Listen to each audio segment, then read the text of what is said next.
అందరికీ నమస్కారం అండి. ఈరోజు నిజామాబాద్‌లో 3 రోజులు రైతు మహోత్సవాలు జరుగుతున్నాయి. అయితే మొదటి రోజు అగ్రికల్చర్ మినిస్టర్ గారు ప్లస్ డిప్యూటీ సీఎం గారు హెలికాప్టర్‌లో వచ్చారు. వాళ్ళొచ్చినటువంటి హెలికాప్టర్ గాలికి అక్కడేసినటువంటి టెంట్లు, ఆర్చులు మొత్తం ఇరిగి పడిపోయాయండి. అట్లాంటియి ఎప్పుడన్నా ఎక్కడన్నా జరిగినప్పుడు చిన్న పిల్లలు గానీ, ఎవరైనా సరే ఆ ఏరియాలో ఉంటే దగ్గరికి ఎళ్ళవద్దు. హెలికాప్టర్ వచ్చినప్పుడు విపరీతమైన గాలి, దుమ్ము అలాంటియి వస్తుంటాయండి. పిల్లలు ఎవరున్నా దూరంగా ఉండాలి. అట్లాంటిది మేమక్కడ ఉండి చూసాము రియల్‌గా. మాకు భయమేసింది. పిల్లలు ఎవరైనా ఉండి దగ్గరికెళ్తారేమో అని ఎంత భయమేసిందో. కానీ ఎటువంటి నష్టం ఏమీ జరగలేదు. అయి ఆర్చెస్ అయి మాత్రమే పడిపోయినాయి. మంచిగుందండి. ఇంకా 3 రోజులు సదస్సు ఆడ జరుగుతున్నది. అక్కడ మంచి మంచి స్టాల్స్ ఆరోగ్యానికి, వ్యవసాయానికి సంబంధించిన అన్ని స్టాల్స్ ఏర్పాటు చేశారు. ఆయుర్వేదం మెడిసిన్స్ కూడా దొరుకుతాయండి ఆడ.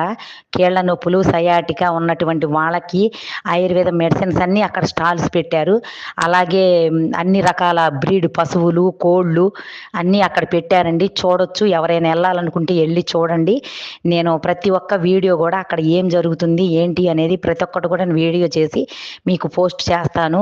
కోళ్ళ గురించి, పశువుల గురించి అన్నీ అక్కడ మనకి ఎక్స్‌ప్లెయిన్ చేస్తారండి అక్కడ అగ్రికల్చర్ వాళ్ళు. ప్రతి ఒక్కటి అక్కడ ఉన్నటువంటి ఆఫీసర్స్ వాళ్ళందరూ మనకు అన్నీ ప్రతి ఒక్కటి తెలియజేస్తారు.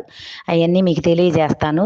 అన్ని వీడియోస్ మీకు అప్లోడ్ చేస్తాను. నా బొమ్మరిల్లు ఛానల్‌ని సబ్స్క్రైబ్ చేసుకోండి. నమస్కారం అండి.